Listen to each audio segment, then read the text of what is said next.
All right, let me see. Ooh! It's heavy.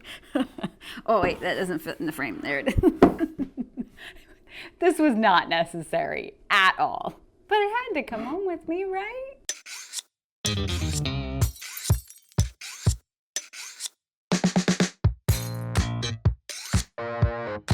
What's shakin' bacon? I'm Joni Simon. Welcome to my studio. This is where I do food photography. So if you're into that, you go ahead and hit the subscribe button.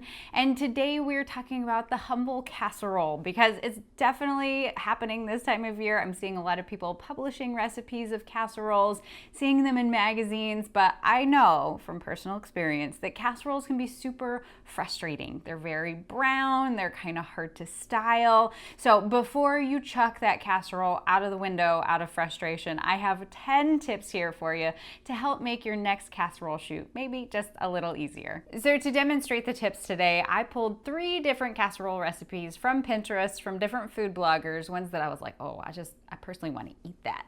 So I love these recipes. They were a lot of fun to cook up and to style, and I feel like represent sort of the breadth and depth that is the casserole category. So tip number 1 for styling casseroles is to keep the whole scene really light and bright, using light props, giving a really bright atmosphere. That really helps make a more flattering scene, and I think is a lot easier to style as opposed to something more dark and moody. That's not to say there aren't some amazing images out there of dark and moody casseroles, but for me, when I'm just trying to simplify things and make it easier, light and bright definitely helps complement something that's a very heavy dish, right? When we do food photography, we're looking for a really nice juxtaposition. So we've got a heavy casserole, let's make it light and bright.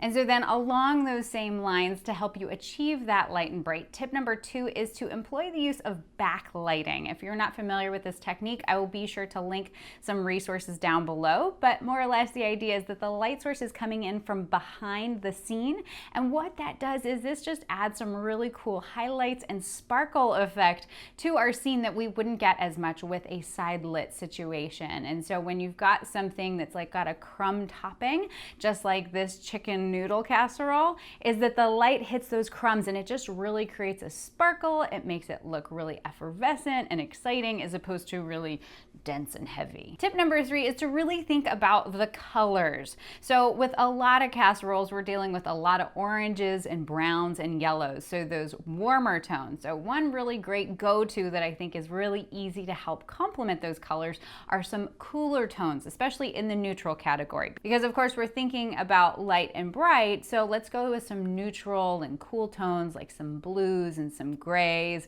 maybe a little bit of greens in there. But of course, like anything in the category of photography and food photography, it's not a hard and fast rule, especially in situations where you think about the dish like this tamale pie.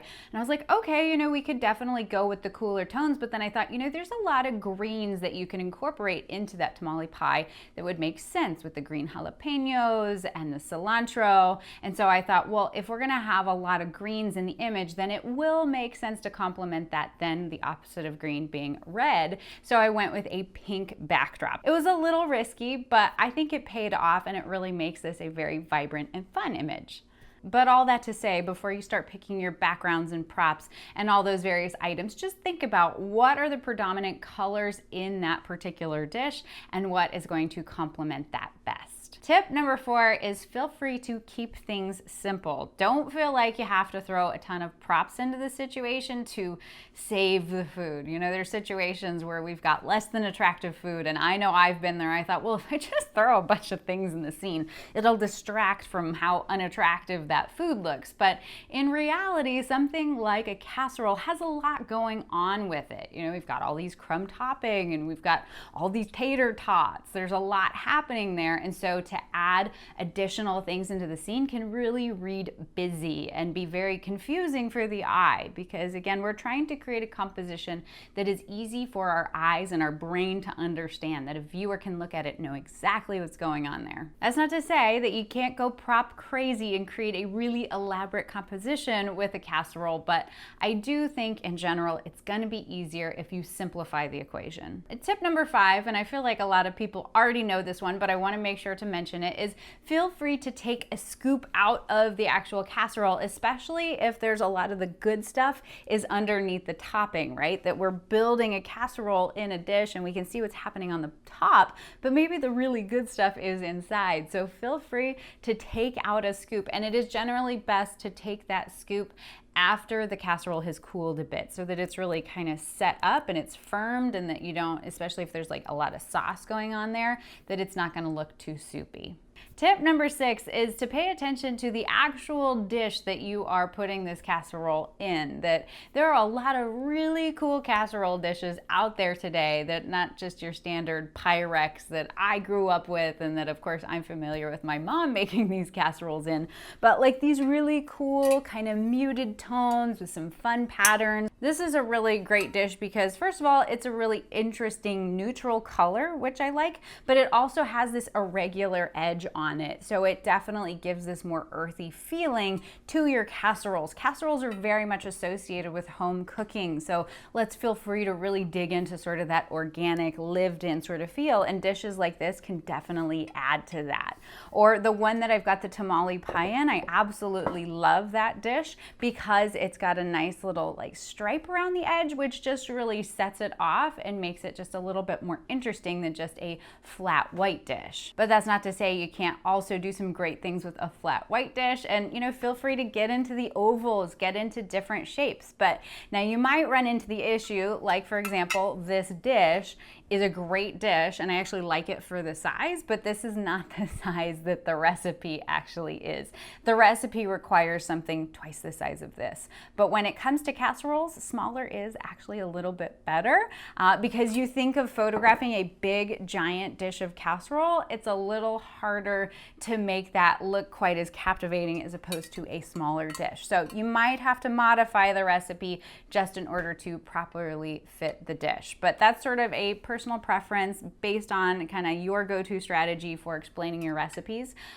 But for me, when I'm styling a dish, I will definitely alter the size of that recipe in order to fit a smaller dish so it looks a little better. Tip number 7 is to consider some garnish. And now I say this with a little trepidation, right? Like I don't want you to necessarily like go hog wild and crazy again with the garnish. This is similar to the propping idea. If you're like, I've got some ugly food, let's just cover it in garnish. You know, a little goes a long way. But for example, here with the tamale pie, some fresh jalapenos and some fresh cilantro and kind of a side of salsa and some other helpful accompaniments can really elevate the look of that scene as well as make it a more interesting scene. And it also too helps add to the story that we're not just necessarily serving this casserole by itself. You know, maybe it makes sense that this is, you know, this tater tot casserole, and along with that I would typically serve my family maybe some green beans, because Lord knows we need to add some greens to the situation. So it's always helpful to think about, as you're planning that recipe and planning out the food portion of things, about what are maybe some other things that would really complement this, that would not only just add some visual variety to the scene, but also help elevate the story and really put somebody into that meal. Tip number 8 is to shred your own cheese. And this, I mean, this is a tip for life, because I mean, cheese is life. But you want to make sure to shred your own, because though it is super tempting to go with the pre-shredded stuff, it is treated with potato starch, which helps it from clumping, because you know, it keeps it looking really nice in the package. But what happens is you go to melt that and it doesn't have that same sort of great melty look on it. It's gonna look a little stringy and a little weird. And so if you do take the time to shred your own, once you have melted that cheese, it's just gonna look a whole lot better. It's gonna look a lot more appetizing.